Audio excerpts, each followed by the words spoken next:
ቻናል አዲስ የሆናችሁ ሰብስክራይብ በማድረግ ቤተሰብ ይሁኑ። ነባር ቤተሰቦች ላይክ በማድረግ አበረታቱኝ። ሐረግ ድራማ እንግዲህ ልብ አንጠልጣይና አስተማሪ ክፍል 44 ተለቋል።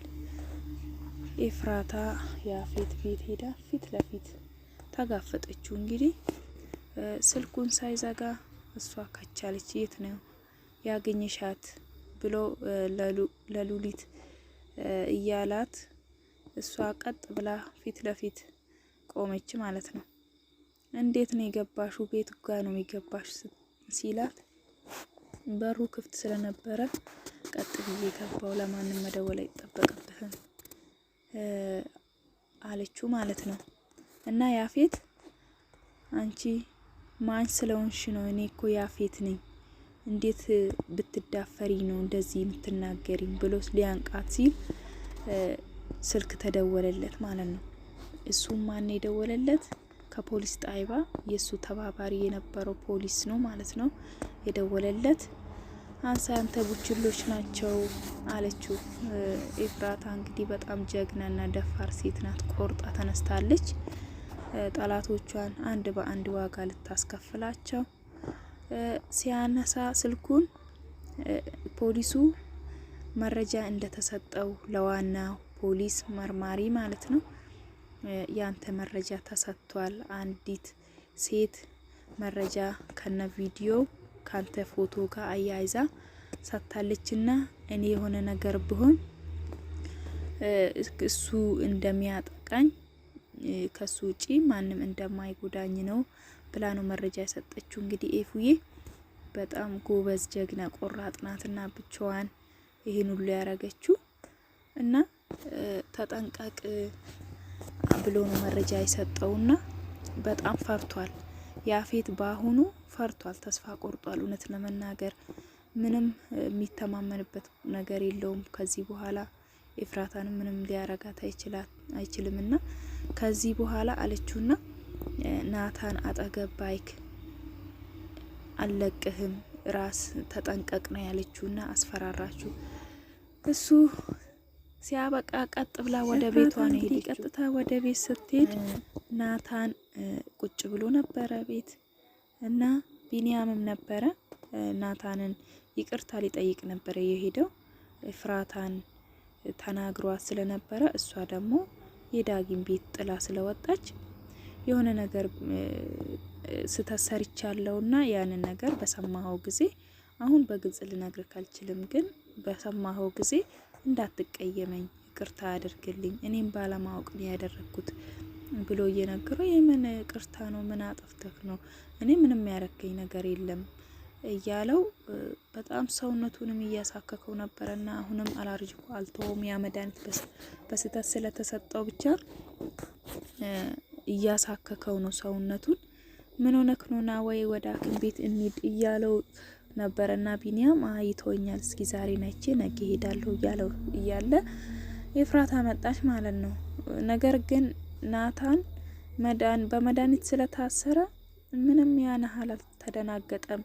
የመርሳት በሽታም የያዘው ይመስለኛል። እንግዲህ ብዙም ያናህል አያስታውስምና ከቤዛ ፍቅር ይዞታል አሁን ላይ በመስተፋቅሩ ምክንያት ማለት ነው። እና በጣም ነው ያዘነችው ኤፍራታ፣ ምክንያቱም እንደጠበቀችው አልሆነላትም። ናታን በቃ ብድግ ብሎ የሚጠመጠምባት እንደ በፊቱ መስሏት ነበረ። ነገር ግን እሱ ረስቷታል ማለት ግማሽ በግማሽ ነው የሚያስታውሳት፣ ያናህል እሷን አስታውሳትም እና በጣም ያሳዝናል። እንግዲህ ይሄ መድኃኒት እስከሚከሽፍ ድረስ ኤፍራታ ትጎዳለች። አሁን ላይ ራሱ በጣም እየተጎዳች ነውና ከመቼ ጀምሮ ነው ቤዛ ሊያፈቅራት የቻለው ብላ በጣም እየተገረመች ነው። በጣም ነው ያዘነችው። ተው እንጂ ምን ሆነክ ነው? በቃ ቁጭ በይ አላትና ምን ሆነክ ነው እንደዚህ የምትሆነው እያለው ነበረ ቢኒያም። በስተመጨረሻም ቤዛም መጣች።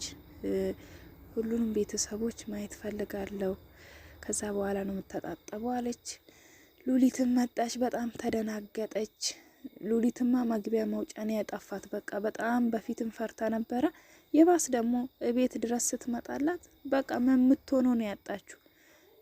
እቃውን ካሽወክ ሲል በጣም ቁጭ ብድግ እያለች ነውና እራትም ቀረበ። ተነሺ ካንቺ ጋማ ፊት ለፊት ቁጭ ብዬ እራት መብላት ፈልጋለሁ ያንቺን ተንኮልና እንትን እያስታወስኩኝ እያለቻት በጣም ሉሊት በጣም ፍራቻ ውስጥ ናት። ያፌትም ደግሞ ቤቱን ጥሎ ሊወጣ ነው እንግዲህ ደብራበሮቿን ቤቱን ጠብቁት እኔ ልወጣ ነው እያለ ነው እና ቤቱን ጥሎ ሊጠፋ ነው። ምክንያቱም መረጃው ፖሊስ ጋር ስለደረሰ አሁን ተፈላጊ ነው፣ እየተመረመረ ነው። እውነታው ከታወቀ ሁሉ ነገር ከታወቀ ሁሉም ተያይዞ እንግዲህ ወደ እስር ቤት ነው የሚገቡትና በጣም አሁን ላይ ሁሉም ፈርቷል። ሉሊትማ በሶባታል በጣም ልብሷን እንኳን እየፈራችው ነው፣ በጣም እየተደናገጠች ነውና ቤዛም በጣም ደንግጣለች። ኤፍራታ በመምጣቷ ደስተኛ ሊሆን በኢትዮቴ ሊስተካከል ባለ ሰዓት ከየት አባሽ ነው የመጣሹ ብላ በጣም እንትን ብላለች። በቃ በጣም ተናዳለች። በፊትም ልጇን በማጣቷ አዝናለች። በዚህ በኩል ደግሞ ናታን ሊወዳትም እያሰበ ስለሆነ ገኒንም እየፈራቻት ነው። ናታን እየወደዳት ነው፣ ግን ገኒም ደግሞ ይሄን ነገር እየጠረጠረችው ነው፣ እያወቀችበት ስለሆነ እሷንም በጣም ፈርታታለች። ቤዛ በጣም በቃ መሀል ላይ ወይ ደስተኛ አይደለችም፣ በዚህ ገባ ሀዘን ተውጣለች። ደስታም ልታገኝ አልቻለችም። ምክንያቱም በተሳሳተ መንገድ የሚሄድ ሰው ሁሌም ደስተኛ ሊሆን አይችልም። በማንኛውም ሰዓት ደስተኛ ሊሆን አይችልም። ምክንያቱም እሷ አሁን በሰይጣን መንገድ ነው ሄደችው። ይሄን መድኃኒት ምናምን ከምትል ቢቀርባት ይሄ ነገር በኋላ ላይ ሲጋለጥ አሁን ራሱ ገኒ በጣም እየተጠራጠረች ነው። ይሄ ልጅ ጤነኛ አይደለም፣ በመሀላችሁ የሆነ የተደረገባችሁ ነገር አለ እያለቻት ነው ኤፍራታን። ጸበል ብትሄድ ይሻልሃል፣ እንደዚህ አይነት ነገሮች በጸበል ነው የሚለቁት እያለችው ነው ናታንንና ናታን በጣም ሰውነቱን እያከከ ነው። አላርጂክ ሆኖበታል መድኃኒቱ በትክክል ስላልተሰጠው እና ቤዛ በጣም ተረብሻለች። በዚህ ጋር ኤፍራታ መታለች። ሉሊትን በጣም ፈርታለች፣ ተደናግጣለች። እና እራት ደግሞ ቀርቦ ቤዛ በእጄ አልበላም አምጣና አጉርሰኛ አለችው፣ ናታንም ማለት ነው ኤፍራታን ለማናደድ እና ናታን ምንም ስለማያውቅ አሁን በሷ ፍቅር ስለተያዘ ምግቡን አቅርቦ እንግዲህ ኤፍራታ እያየችው ፊት ለፊቷ ቁጭ ብሎ እያጎረሳት ስለነበረ ኤፍራታ ይሄንን አይታ መቋቋም አልቻለችም። በቃኝ ብላ ምግቡንም ትታ ራቷንም ሳትበላ ወደ ክፍሏ ገባች። በጣም እያለቀሰች ነበረ። ጽዮን ሄደችና ተይ ራስሽን አረጋጊ እያለቻት ነበረ እና በጣም ያሳዝናል። እሷ አሁን ሁሉንም ሰው ጥላቶቿን ለመበቀል ቆርጣ ተነስታለች። ሁሉም ደግሞ ፈርቷታል። ሁሉንም ነገር መስመር በእቅድ ነው እየሄደች ያለችውና መፍራትም አለባቸው። በጣም ፈርተዋል ሁሉም። እና ቤዛ ምን ልትሰሪ መጣሽ? እዚህ ማትፈለጊ ቤት ውስጥ ለምን መጣሽ ስትላት እኔም ፈልጌው ነው፣ አንዳንድ ሰዎች እንደማይፈልጉኝ እንደማይወዱኝ ስለማቅ እነሱ ፊት ለፊት ማየት ስለሚያስደስተኝ ለዛ ነው የመጣሁት ብላ ነው ያሾፈችባት። እንግዲህ ኤፍራታ ቤዛን ማለት ነው። እና ምን አቅዳ እንደመጣች ምን አስባ እንደመጣች እስኪ ገብቼ ላጣራ ብላ ጓደኛዋ አሸኘቻት ማለት ነው። ቤዛ አሁን እንግዲህ ያንን የማርከሻ መድኃኒት የመስጠት ግዴታ አለባት። ምክንያቱም ናታን እዚህ ጋር የመርሳት ችግርም አንዳንዴ አእምሮዬን አጣለው፣ የመርሳት ችግር ሁሉንም ነገር እየረሳው ነው፣ አንዳንዴ ደግሞ በጣም በቃ ይጨንቀኛል እያለ ነው። ያ መድኃኒት ናታን እዚህ ጋር እየተጎዳ ስለሆነ የግድ ማርከሻ ካልሰጠችው ናታን አይድንም ብዬ ስለማ አስባለሁ። እንግዲህ የግድ ናታንን ማርከሻ መድኃኒት ከሰጠችው ደግሞ እሱ ወደ ራሱ ይመለሳል ብዬ አስባለሁ። ኤፉዬና ናታን አንድ ላይ መሆን አለባቸው። ምክንያቱም እነሱ ከልብ ይዋደዳሉ፣ ከልብ ይፈላለጋሉ። እና ገኒ ደግሞ ለቤዛ ያንን ያልኩሽን ነገር በአፋጣኝ ቶሎ እንድትጨርሽ እፈልጋለሁ አለቻት። እንግዲህ ያው ድርሻውን 15%ቱን ለኤፍራታ እንድትፈርምላት እንድታስተላልፍላት ትእዛዝ ሰጥታት ነበረ በባለፈው። አሁን ግን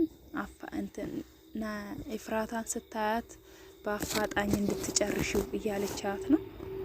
ምክንያቱም እሱን ካላረገች እንግዲህ የቤዛ ፍቅር አደጋ ውስጥ ነው ለናታን ከነገረችው። ያው በእርግጥ ናታን አሁን ከራሱ ጋር አይደለም። በጣም ያሳዝናል እሱ ነገር። የቤዛ ጓደኛም በጣም እየተጨነቀች ነው። ምክንያቱም ናታን ራሱን ሲያክ አይተዋለች እና ይሄ ነገር አላርጂክ ሆኖበታል የመድኃኒቱ ጉዳይ እያለቻት ነበር እና ቤዛ ነገር ግን ቤዛ ስለሱ አሁን እንትን እያለች አይደለም፣ ግድ እየሰጣት አይደለም። ምክንያቱም ኤፍራታን ስላየች በጣም ተጨንቃለች። የምታደርገው ነገር አታለች። ፍቅሯ እንዳታጣ እየፈራች ነው። ምክንያቱም የውሸት ፍቅር ስለሆነ በቃ ቤት በኩል መቼ ናታን ወደ ራሱ ተመልሶ ወደ ኤፍራታ እንደሚሄድ ስለማታቅ በጣም ፍራቻ ውስጥ ናት። እና ውዶችዬ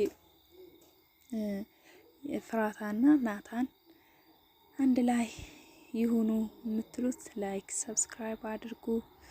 በቀጣይ ደግሞ እንግዲህ እንጠብቃለን በጉጉት ምን እንደሚፈጠር እዛ ቤት ውስጥ። ሁሉም ሰው ተፋጧል። እንግዲህ በጣም አስፈሪ ሁኔታ ላይ ናቸው። ሁሉም በጣም ይከብዳል። ምክንያቱም ሁሉም እንደ ጥላት ነው የሚተያየውና ኤፍራታ በመምጣቷ ደግሞ ሁሉም ተደናግጧል። ገኒ ብቻ ናት ደስተኛና ጽዮን እና በቀጣይ እስከምንገናኝ ሰብስክራይብ አድርጉ፣ ላይክ በማድረግ ሼር በማድረግ አበረታቱኝ። ቻው ቻው፣ ወዳችኋለሁ።